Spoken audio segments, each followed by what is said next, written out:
어린 시절 어떤 아버지를, 오늘 아버지라고 말하지만 거기는 어머니도 포함된다는 것을 여러분 기억해 주십시오. 어머니를 포함한 어버이입니다. 어떤 아버지를 경험했느냐에 따라 우리의 인생과 신앙이 달라질 수 있습니다. 어린 시절 아버지의 경험은 인생에 지대한 영향력을 미치는데 그 사람의 자존감, 그리고 그 사람의 평생의 인간관계, 그리고 그 사람의 신앙관에 영향을 미칠 수 있습니다. 우리들의 아버지는 다 다양합니다. 그리고 다 온전하지 못합니다. 그리고 다양하지만 어떻게 보면 너무 무서운 아버지일 수도 있고 너무 방관하고 방임한 아버지일 수도 있습니다. 지나치게 책임감이 강한 아버지일 수도 있고 또 무책임하게 그지없는 아버지일 수도 있지만 우리도 다 아버지들이 있기에 이 세상에 존재하는 것입니다. 세상에 여러분 우리가 같은 교회에 다닌다고 그리고 같은 성경을 본다고 같은 찬송을 부른다고 우리가 같은 하나님을 같은 방법으로 믿는 것이 아닙니다. 어린 시절 여러 가지 문화, 특별히 아버지와의 관계 속에서 생긴 그 아버지관이 우리들의 신앙과 신관에 지대한 영향력을 미칩니다. 그러면 우리가 가지고 있는 아버지관에 따라 우리가 가진 하나님관은 여기에 100명이 앉아 있어도 각자 조금씩 그 색깔이 다를 수밖에 없습니다. 그럼 어떤 것이 진짜 하나님일까요? 내가 믿고 있는, 내가 알고 있는, 내가 생각하는 하나님관, 신앙이 온전하다고 감히 우리는 누구도 자부할 수 없습니다. 오늘 우리는 그러면 원래 하나님, 본래 하나님, 진짜 하나님, 진짜 아버지는 어떤 분이신가를 알아보기 전에 다양한 하나님관에 대하여 한번 먼저 생각해 보고 싶습니다. 먼저 여러분 우리들이 접할 수 있는 처음 하나님과는 누구냐면 유대인들의 하나님관입니다. 구약 성경을 쓴 이들이죠. 그리고 예수님이 태어난 민족이죠.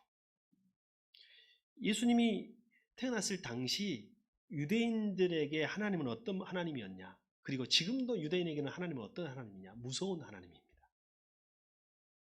매를 딱 들고 잘못하면 한 대 맞아. 이거 틀리면 한 대 맞아. 늘 이렇게 회초리를 들고 있는 하나님이 유대인의 하나님이에요. 아마 과거 1000년, 2000년 전 가부장적 사회에서의 아버지는 대부분 그런 하나님, 그런 아버지였어요. 우리의 육신의 아버지들도. 그래서 우리를 혼내키시고 엄하게 다스리시고 그리고 그 뒤에서 어머니가 품어주시고 이게 가장 이상적인 가부장 사회의 모습이었죠. 그래서 그랬는지 유대인들은 유독 가부장적인 하나님을 믿었습니다. 무서운 하나님. 그래서 그들은 벌을 받지 않기 위해서 저주를 받지 않기 위해서 매를 맞지 않기 위해서 율법을 지켰어야 했습니다. 그들은 하나님은 엄하시고 진노하신 하나님이라고 생각했습니다. 근데 그들에게 반항아, 혁명가가 나타났어요. 무서운 하나님, 엄격한 하나님, 정의로우신 하나님. 이것도 하나님의 단면이에요. 유대인의 하나님관이 틀린 것이 아닙니다. 유대인들에게 하나님관이 틀렸다는 말이 아니라 유대인들은 그 하나님만 알고 있었어요. 그런데 예수님이 오셔서 유대인들에게 진짜 하나님을 보여주십니다. 여러분 엄마가 아이들을 흔들 때 가끔 어렸을 때 매를 때릴 때가 있어요. 매를 때릴 때 마음도 진짜 우리 엄마지만 그때 엄마가 우리 진짜 엄마지만 진짜는요. 여러분 부모가 되보면 압니다. 자녀를 혹시 매를 때리잖아요. 누구 마음이 더 아픈 줄 알아요? 부모 마음은 찢어져. 유대인들은 그런 하나님에 대해서는 이해가 없었어요. 그런데 예수님이 오셔서요. 예수님 유대인들에게 진짜 하나님을 소개합니다. 그러니까 매질하시는 하나님이 아니라 그 안에서 아파하신 하나님. 더 사랑하신 하나님. 사랑하기 때문에 우리에게 때때로 회초리를 들 수밖에 없었던 그 하나님을 이야기하시면서 진짜 하나님은 어떤 분이신가를 이야기합니다. 그래서 예수님은 우리에게 하나님을 아빠라고 가르쳐 주십니다. 아빠, 아버지. 아람어로도 아빠예요, 아빠. 아바, 아빠. 그래서 우리의 아빠와 발음도 거의 똑같고 뜻도 똑같습니다. 예수님의 하나님은 누구라고요? 아빠예요, 아빠. 아버지예요, 아버지. 유대인들에게는 감히 하나님을 아버지라고 부를 수 없었어요. 그냥 주여라고 불렀습니다. 아도나이라고 불렀어요. 가끔 하나님이 가르쳐 주신 야훼라는 이름을 부르기도 했으나 그들이 개인적으로 부를 때는 아도나이, 주라는 말을 많이 썼지 아버지라는 인간적인 인격적인 이름은 유대인들은 불러본 적이 없어요. 그러나 예수님은 그들에게 하나님은 아빠이시다라는 말을 해요. 근데 이 말이 굉장한 파장을 가지고 옵니다. 이게 혁명가라 그랬죠. 예수님은 하나님 관에 있어서는 혁명가예요. 이 말이 싫은 거예요. 무섭고 힘이 세고 엄격하고 정의로우신 우리 하나님을 모독했다고 생각하는 거예요, 유대인들은. 그래서 예수님을 신성모독으로 십자가에 못 박습니다. 만약 우리가 예수님이 말씀하신 하나님, 예수님이 말씀하신 아빠, 아버지로서의 하나님에 대하여 아직 무지한 채 나의 문화, 내가 살아온 그 관점에서 생각하는 아버지관이 나의 신앙에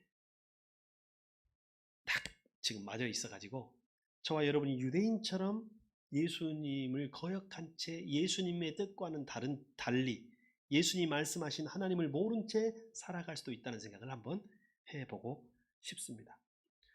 오늘 우리가 아버지에 대해서 우리들의 아버지에 대해서 한번 이야기해 볼 텐데요. 이것은 우리들의 아버지를 비난하고자 하는 것이 결코 아닙니다. 우리를 알고자 합니다. 오늘 이 자리가 누구를 비난하거나 누구를 평가하는 시간이 아니기를 바랍니다.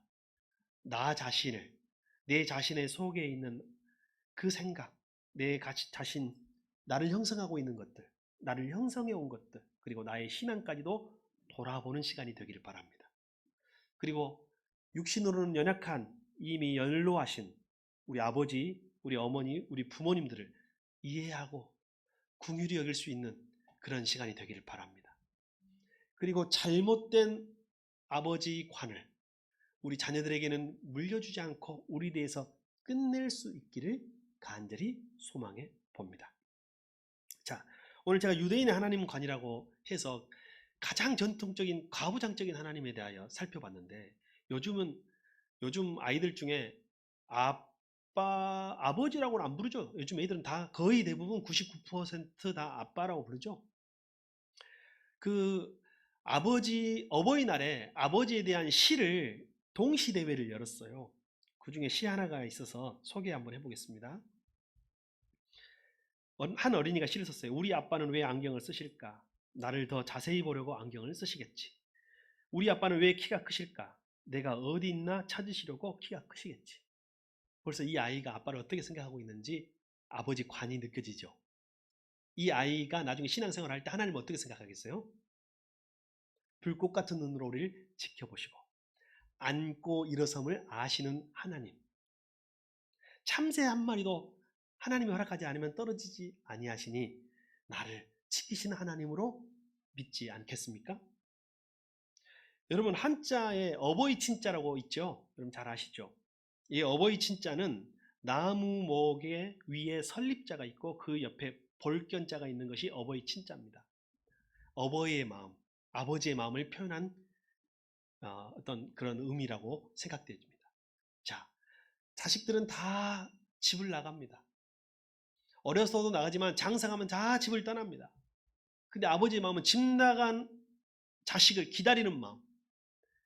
서서 누워서가 아니라 앉아서가 아니라 서서.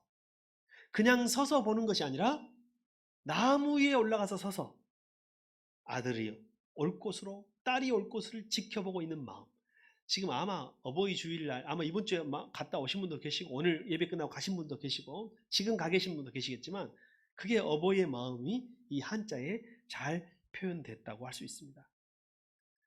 이 어버이 친자에 나오는 이 어버이의 마음이 사실 성경에 나오는 아버지의 마음과 비슷합니다. 심리학자 프로이드가 아버지와의 관계가 신관을 형성한다, 신앙에 영향을 미친다라는 말을 했어요. 또 조금은 여러분 오해 없이 들으시기 바랍니다. 이것은 요즘에는 아까 말한 대로 어머니가 아버지 역할을 감당해야 되는 경우도 있고 아버지가 어머니 역할을 감당해야 되는 경우도 많아요. 그리고 때로는 어머니가 더 좋은 아버지 역할을 감당할 수도 있어요. 요즘에는 사회가 가정의 여러 가지 모습을 띠고 있기 때문에 제가 이 말을 설교를 하기가 되게 부담스럽습니다만 여러분이 본 뜻을 이해해 주시면 감사하겠습니다. 프랑스 역대 왕 중에 존경받는 왕이 많았을까요? 미움받는 왕들이 많았을까요? 항상 왕들 중에서는 존경받는 왕이 별로 없어요. 몇 명 꼽아요. 우리나라 조선시대 왕들 중에서도 존경받는 왕은 몇 명 꼽아요. 누구예요? 여러분이 좋아하는 왕은?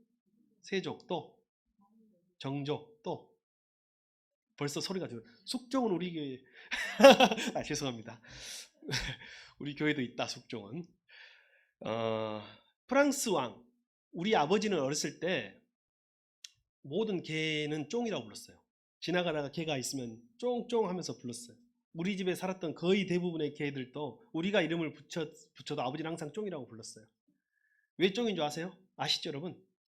영어권에 왕들 중에 존 왕이 많이 있었는데 그렇게 백성들을 괴롭히니까 영어권 그 영국의 국민들이 개의 이름에 존을 붙였어요. 존. 그래서 원래는 존이었는데 쫑이 된 거예요. 존이라고 하면 잡혀가니까 쫑이라고. 예. 왕이 존경받지가 쉽지 않아요. 프랑스 역대 왕 중에 가장 존경받은 왕 3명을 골라보니 공통점이 있다는 거예요. 친부모 밑에서 사랑받으며 성장했더라. 그러니 아버지 어머니의 마음을 잘 배웠고 그 아버지의 어머니의 마음으로 백성들을 사랑하고 잘 섬겼으리라 생각됩니다. 그래서 아버지가 이만큼 중요한 거예요. 미국의 역대 대통령 중에 전쟁광이라고 불렸던 대통령이 있습니다. 혹시 누굴까요? 걸프전을 일으켰던 부시 대통령이에요. 그래서 그 사람 우리가 하도 전쟁을 일으키니까 이름이 부시라서 자꾸 부시고 부시고 깨뜨리고 해서 부시라고 해서 했던 적이 있었던 기억이 납니다. 부시 대통령의 그 마음을 분석한 심리학자들이 있었어요. 하도 전쟁을 일으키니까 부시 대통령의 아버지 부시도 있고 또 아들 부시도 있지만 잘 들으시기 바랍니다. 그의 아버지는 늘 바빠서 집을 떠나 있었고 그의 어머니는 너무 엄격해서 용납받지 못한 채 자라났다. 누구 심리학자가 그가 전쟁을 일으킨 이유를 이렇게 설명하기도 했더라. 다는 아니겠지만. 자, 심리학자들이 이야기합니다. 아버지의 가장 중요한 역할, 여기 아버지들이 있으니까 아버지들은 잘 들어주시길 바랍니다. 그리고 어머니들도 잘 들어주시기 바랍니다. 왜냐하면 어버이에게 부탁드립니다. 왜냐하면 우리는 지금 현대사회는 아버지, 어머니 역할이 따로 엄격하게 구별되어 있는 게 아니에요. 같이 맞벌이 하면서 같이 하는 경우가 많으니까요. 어버이들. 어버이의 가장 중요하고 가장 자녀에게 영향을 많이 미치는 것이 뭐냐면 어버이로부터 사랑받지 못할 때 가장 아픈 상처가 뭐냐면 거절 감정이라고 해요. 거절 감정. 그래서 이걸 거절 감정이 아이의 인생에 굉장히 크고 부정적 영향을 미칠 수 있다는 거예요. 다시 말하면 인정받지 못하는 거예요. 여러분 우리 자녀들 칭찬합시다. 저도 그런데 여러분 우리가 칭찬보다는 좀 혼내는 거에 지적하는 게 익숙하죠. 우리 한국 사람들 대부분 그렇습니다. 그러나 칭찬이 너무너무 중요하다는 거예요. 여러분 형제지간에도 칭찬을 많이 하십시오. 우리 옆에 한번 칭찬 한번 해봅시다. 자, 옆에 사람들에게 한번 칭찬. 지금 못한 사람은 내가 인품을 의심해 볼 테니까. 자, 시작. 어쩜 그렇게 콧구멍이 잘생겼습니까? 어쩜 그렇게 눈썹도 예쁘게 그렸습니까? 오늘 이렇게 한번 칭찬을 잘 해줘야 돼요.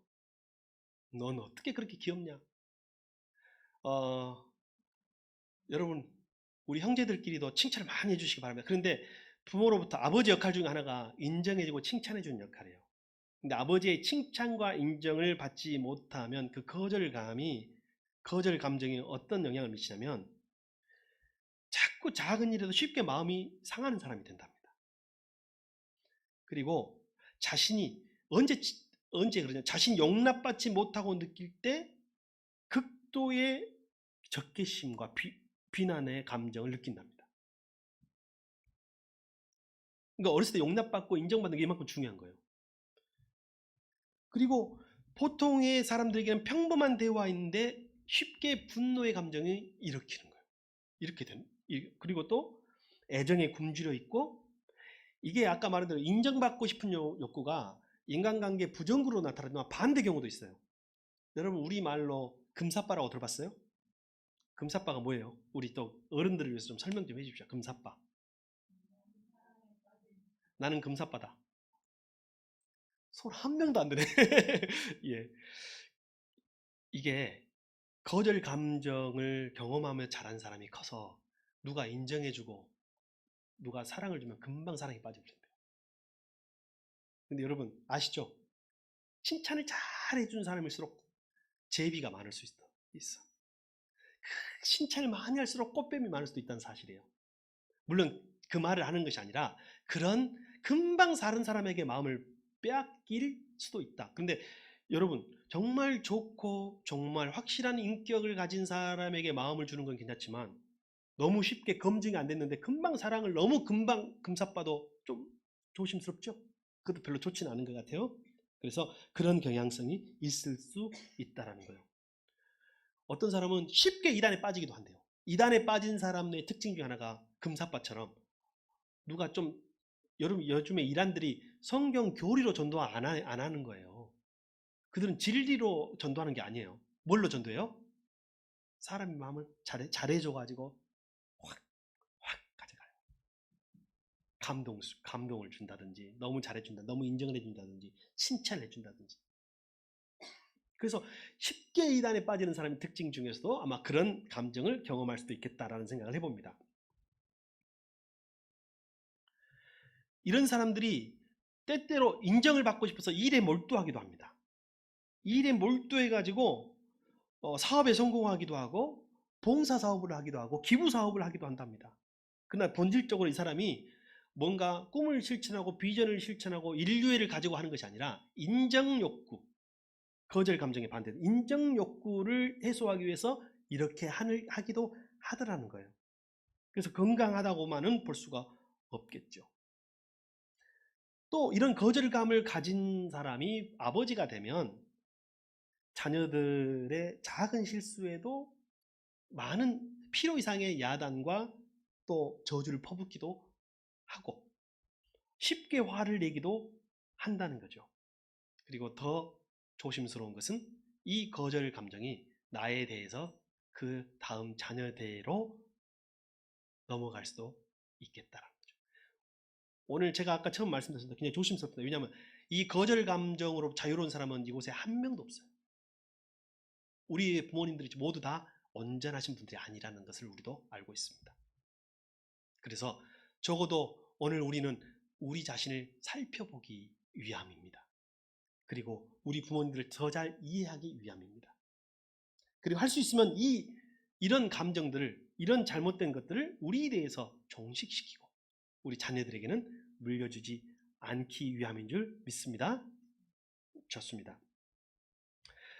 그러면 오늘 진짜 아버지 마음을 알아봅시다. 아까 그랬죠. 여러 가지 아버지, 세상엔 다양한 아버지가 있기 때문에 다양한 아버지 관이 있어요. 우리는 아버지 상이 있고, 유대인들이 가진 아버지 상에 틀린 건 아니지만 온전하지가 못했어요. 그래서 예수님이 말씀하신 아버지가 온전하신 아버지다. 예수님이 말씀하신 성경의 아버지, 누가복음의 아버지가 오늘 본문에 나오는 아버지가 진짜 아버지다. 그 아버지가 때로는 채찍도 하시고 회초리도 드시긴 하시지만 진짜 아버지의 본래 마음은 기다리신 아버지, 사랑하신 아버지, 우리 모두의 고향이라는 사실입니다. 자, 봅시다. 성경에서 예수님은 하나님을 아버지라고 말씀하십니다.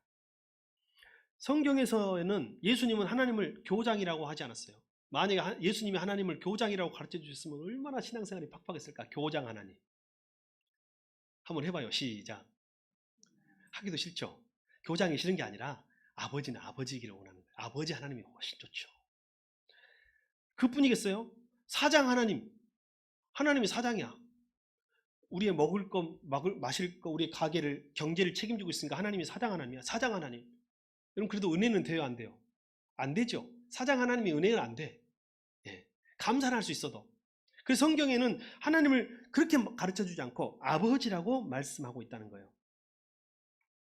여러분 아버지 마음을 알아야, 진짜 아버지 마음을 알아야, 예수님이 말씀하시고 성경이 말씀하신 진짜 아버지를 알아야 하나님을 알 수 있습니다.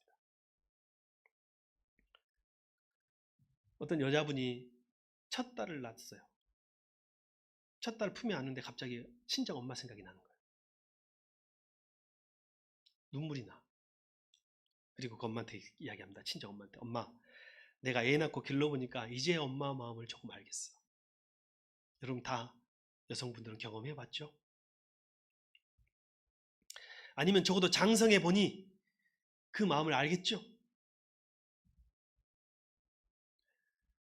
저도 여러 번 이야기했습니다. 이제 더 이상 말하기가 부끄러울 정도인데 제가 첫 아이 낳던 때가 굉장히 기억에 남습니다.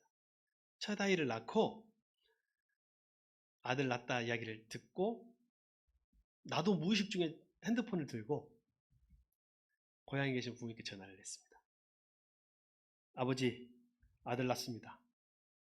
그리고 이상하게 감정이 이게 울컥해가지고 말을 못 하겠더라고요. 그래서 얼른 끊었어요, 그냥. 왜냐하면 계속 전화하면 내가 울 것 같더라고. 그 감정은 둘째 낳았을 때도 굉장히 기뻤지만 또 첫째 낳았을 때는 또 다른 감정이 있었던 그 기억이 나요. 그러면서 제가 첫애를 낳았을 때 이미 목사였습니다. 그러니까 저는 이미 기본적인 신학 수업은 다 마친 상태였어요. 거의 다 마친 상태였어요. 그리고 이미 목사로서 아들을 낳았기 때문에 제가 지식적으로는 하나님을 어느 정도 지금처럼 알고 있었어요. 근데 내가 아버지가 되고 나니 진짜 아버지 하나님에 대하여 알게 되었다는 거예요. 지금도 조금씩 더 알아가고 있다는 고백을 여러분에게 드리고 싶습니다. 자, 그러면 아버지 마음을 알아야 하나님의 마음을 알게 되는데 우리는 하나 오늘 성경을 통해서 하나 사건을 경험해야 됩니다. 오늘 여러분 잘 알죠? 오늘 전체는 누가복음 15장 전체 이야기예요. 그리고 길게는 11장 이하의 이야기입니다. 오늘 제가 한 부분만 읽었습니다. 우리에게는 어떻게 알려져 있냐면 탕자 이야기로 알려져 있어요. 탕자의 이야기. 그런데 여러분 엄밀하게 따지면 오늘 누가복음 15장의 비유에서 주인공은 탕자가 아닙니다. 탕자가 많이 나오고 탕자가 부각되지만 진짜는 탕자의 아버지가 주인공이에요. 오늘 이 말씀을 통하여 여러분은 탕자가 아니라 탕자의 아버지에 집중하고 주목할 수 있기를 바랍니다. 여러분 탕자의 아버지가 우리가 믿는 예수님 말씀하신 하나님의 모습이라면 탕자는 누구의 모습일까요? 바로 우리 인류의 모습이에요. 우리 인간은 모두 집 나간 아들이에요. 우리 모든 인간은 모두 집을 나간 아버지를 배신하고 집 나간 아들이에요. 에덴 동산의 풍요로움이 모자라서 선악과를 먹겠다고 하는 거예요. 이미 풍성함에도 그것으로 부족하다. 나는 선악과를 굳이 먹어야 되겠다. 이것이 타락의 본질이에요. 여러분 죄가 뭔지 아세요? 죄는 아버지 곁을 떠나서 혼자 살아보겠다고 하는 것이 죄입니다. 도둑질하고 거짓말하고 이런 것도 죄지만 이것은 죄의 일부분이에요. 일부분. 진짜 죄는 뭐냐면 아버지 곁을 떠나서 아버지 집을 떠나서 나 혼자 내 뜻대로 내 마음대로 살아보겠다고 하는 것이 죄와 타락의 본질이에요. 성경은 그것을 타락이라고 말하고 있어요. 그리고 오늘 본문에 나오는 아버지는 하나님을 보여준다면 집을 나간 탕자는 우리를 보여주는 사건이라는 거예요. 하나님의 간섭을 피해서 나 혼자 일어서 보겠다고 하는 것, 하나님 없이 살려고 몸부림치는 것, 이것이 타락이라고 성경은 이야기하는 거예요. 우리 마음속에 이 마음이 있어요. 오늘 우리 대부분은 성경을 잘 알지만 그래도 처음 듣는 분들을 위해서 내용을 조금 소개합니다. 오늘 첫째 아들 아닙니다. 둘째 아들이 아버지에게 가서 아버지의 재산 중 어차피 나에게 돌아올 것을 미리 나에게 상속해 주십시오라고 요구합니다. 여러분 이게 중동에서는 어떤 의미가 있냐면 아버지를 사망 선언, 사망 신고를 낸 것과 똑같은 거예요. 불효 중에서도 이런 불효가 없는 거예요.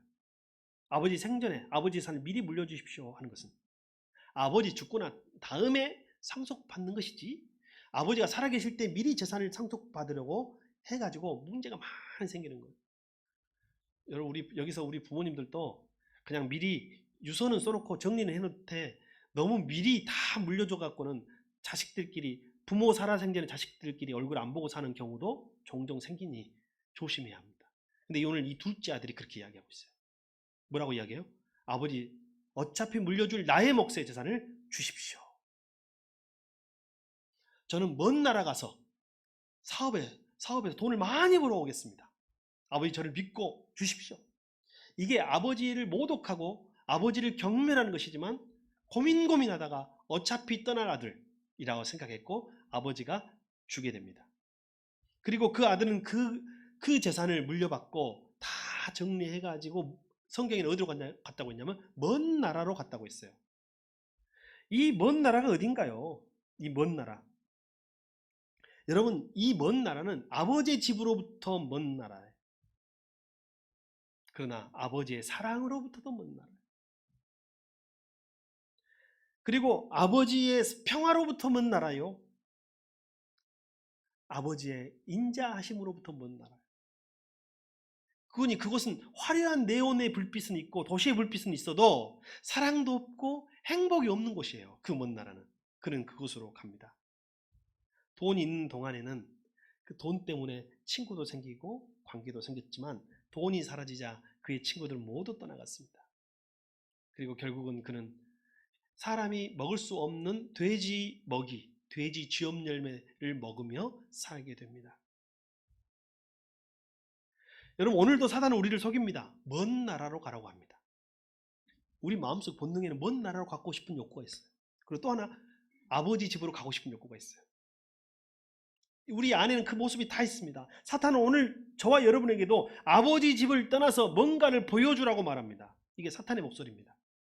너는 아버지 없이 살 수 있다. 너는 하나님 없이 살 수 있다. 너는 하나님처럼 될 것이다. 돈만 있으면 다 돼. 성공하면 다 돼. 라고 말하는 속삭임이 사탄의 속삭임이라는 거예요. 그때 그 자식이 가져간 재산 다 잃을 거를 알면서도 아버지는 속아줍니다. 왜요? 자식이 재산보다 크기 때문이에요. 아버지의 마음은 그 자식을 공부나 성취, 업적으로 만나는 것이 아니라 존재와 본질로 만나는 것입니다. 그 자식의 능력으로 만나는 것이 아니라 그 존재와 관계로 만나는 것입니다. 이북에서 피난 나왔던 권사님이 있어요. 근데 그 권사님이 남편도 잃고 과부로 남한에 피난 내려와가지고 악착같이 돈 벌고 열심히 신앙생활하며 자녀를 키웁니다. 그래서 평생에 그래도 번듯한 큰 빌딩 하나를 소유하게 됩니다. 장성한 아들이 이제 자기는 머리 컸다고 어머니의 하나님도 버리고 신앙생활도 하지 않고 사업을 시작하려고 하는데 어머니 돈이 필요한 거예요. 어머니한테 돈을 달라고 막 조르는 거예요. 어머니가 돈 없다 해도 엄마한테 이 빌딩 한 채 있는 걸 아니까 아들이 끝까지 가서 엄마를 조르고 설득하고 조르고 하는 거예요. 결국은 이 권사님이 이 빌딩을 담보 삼고 아들에게 돈을 빌려 사업 자금을 빌려줘요. 여러분, 잘 됐을 것 같아요? 못 됐을 것 같아요? 어떻게 그렇게 잘 알아요? 실패했어. 그래서 결국은 그 건물까지 팔아서 그 사업의 빚을 갚았어. 목사님이 속이 상했어. 목사님이 그 권사님이 어떻게 살아온 줄 아니까 속이 너무 상한 거예요. 권사님, 그 아들이 사업 안 될 거 모르셨습니까? 엄마가 알았지요. 목사님 알았습니다. 그런데 왜 그 많은 돈을 빌려주셨습니까? 왜 그 많은 돈을 만들어 주셨습니까? 왜 빌딩 팔도록 허락해 줬습니까? 그 권사님이 그렇게 말합니다. 목사님, 줘야지요. 안 주면 원수되니까 줘야지요. 이제 망할 것 알면서도 이제 망해서 어머니가 고생하는 거 보면 그 아들이 돌아오지 않겠습니까? 그 자식은 지금까지 나를 빌딩 주인으로 돈 많은 과부로만 보았던 것 같아요. 그러나 이제 망해서 고생하는 나를 보고 그가 내 아들로 돌아오고 있습니다. 이제 하나님 품으로 오고 있습니다. 목사님, 저는 그것만으로도 감사합니다. 저는 원망하지 않습니다. 이게 어머니의 마음이에요. 여러분, 안 주고 싶지만 줄 수밖에 없는 경우 있어요, 없어요? 아마 부모님들은 다 경험할 거예요. 우리가 부모가 되면 다 경험할 거예요. 저는 될 수 있으면 주지 말라고 이 자리를 빌어서 말씀드립니다. 마음은 그렇다는 거예요. 오늘 이 혼자 자식을 키우는 이 과부 어머니의 마음 속에 보면 탕자 아버지의 마음이 있어요. 아직 덜 자라고 준비 안 된 아들이 그 재산을 가지고 먼 나라로 가면 탕진할 수밖에 없다는 것을 아버지는 알 수 있어. 그러나 아버지는 재산보다 누가 더 중요해요? 아들이 중요해요. 아들이 잃지 않으려고 그렇게 한 것입니다. 오늘 예수님은 이 누가복음 15장의 탕자의 아버지를 우리 아버지라고 말씀하고 있는 거예요.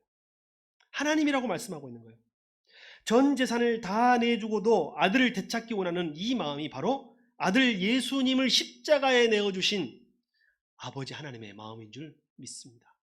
우리가 죄의주일 줄 알면서도 예수님을 보내면 그를 우리 죄인들이 십자가에 못 박을 줄 알면서도 우리 아담과 하와를 만들고 인간을 만들 때 타락하고 범죄하고 하나님을 떠나고 예수님이 십자가에 못 박을 줄 알면서도 하나님께서 그렇게 하신 것이라는 거예요.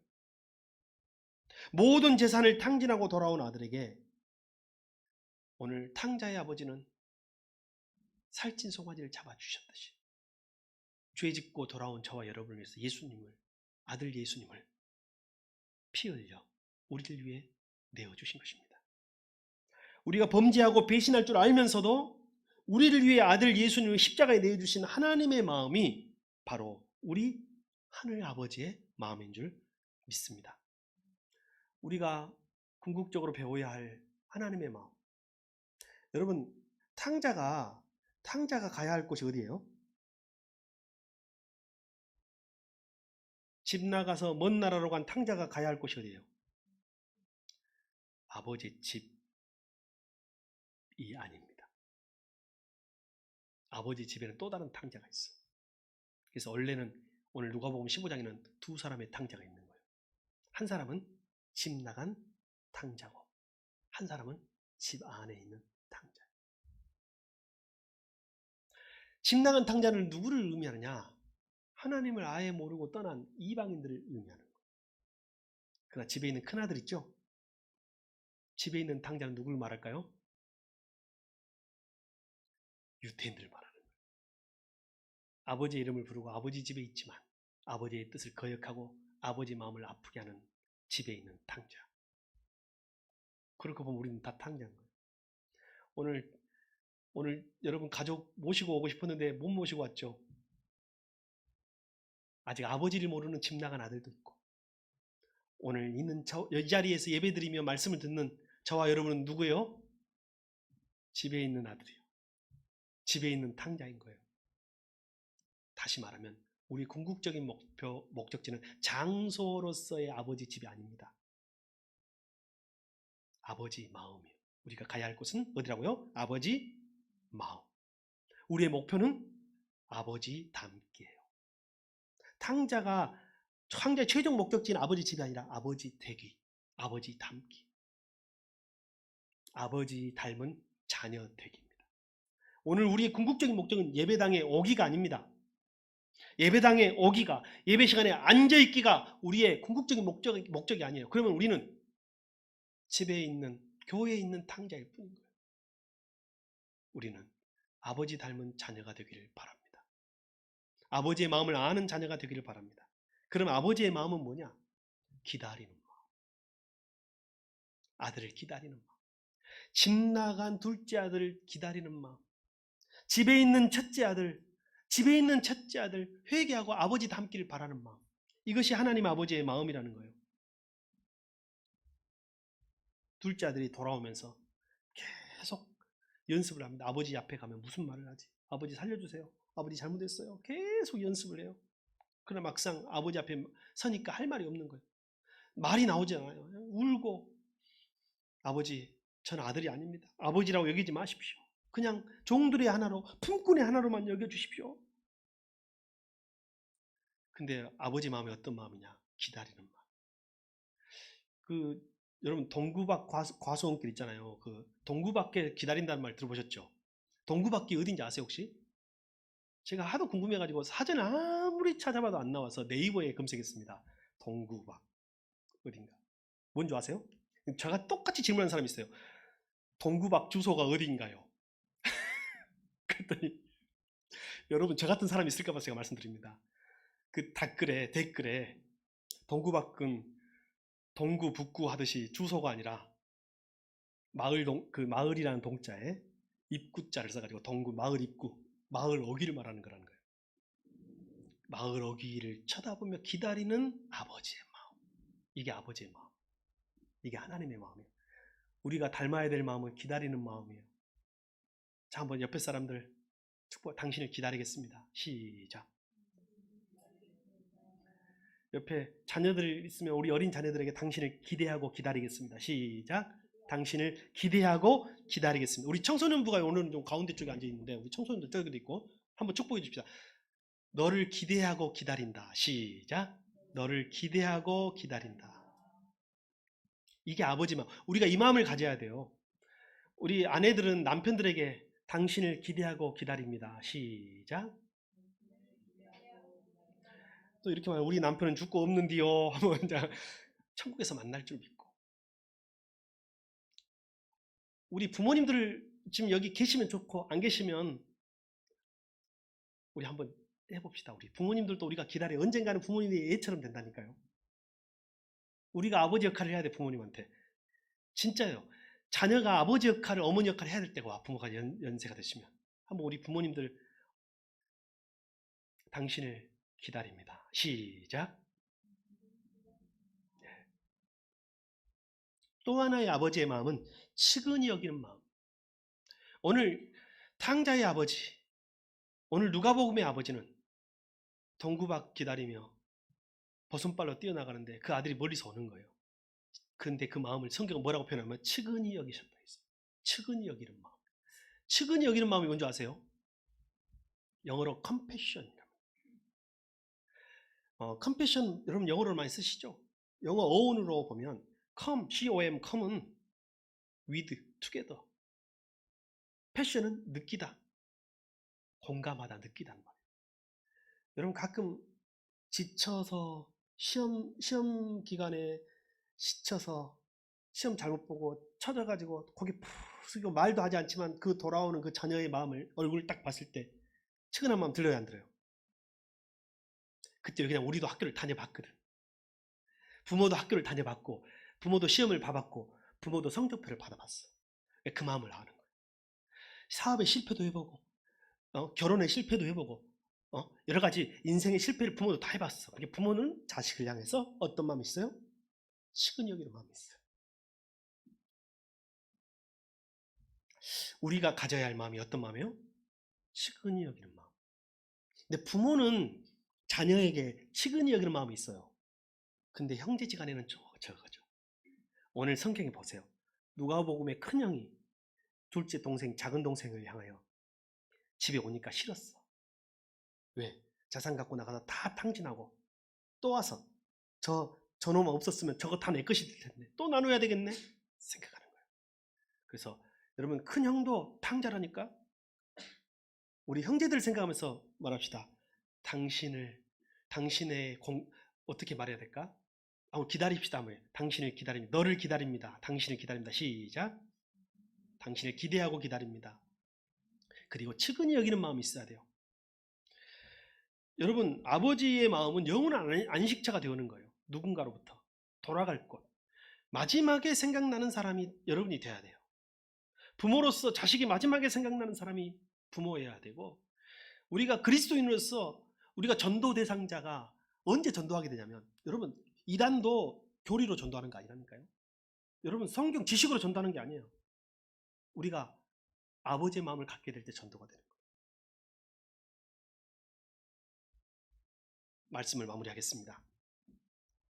오늘 누가복음 15장은 그리고 11절 이하는 두 탕자의 이야기입니다. 아니, 두 탕자 아버지의 이야기입니다. 모든 인간은 아버지의 집을 떠난 아들입니다. 그래서 우리의 인생은 아버지께 돌아가는 것이 인생이에요. 결국은 마지막에는 다 돌아갑니다. 그래서 본문 누가복음의 이야기는 두 탕자의 이야기인 것이고, 작은 아들은 아버지 집을 떠났으나 회개하고 돌아온 이방인이라면 큰아들은 아버지 집에서 아버지를 거역한 유대인들이고, 오늘 우리는 그 두 사람 어디 사이에 있는 아들입니다. 그래서 두 탕자의 목적지는 단순한 아버지의 집, 장소로서의 아버지의 집이 아니라 아버지의 품이고, 아버지의 마음이고, 아버지 닮기고, 아버지 닮은 자녀가 되는 것인 줄 믿습니다. 우리 예수님이 가르쳐 주신 아버지께로 나아갑시다.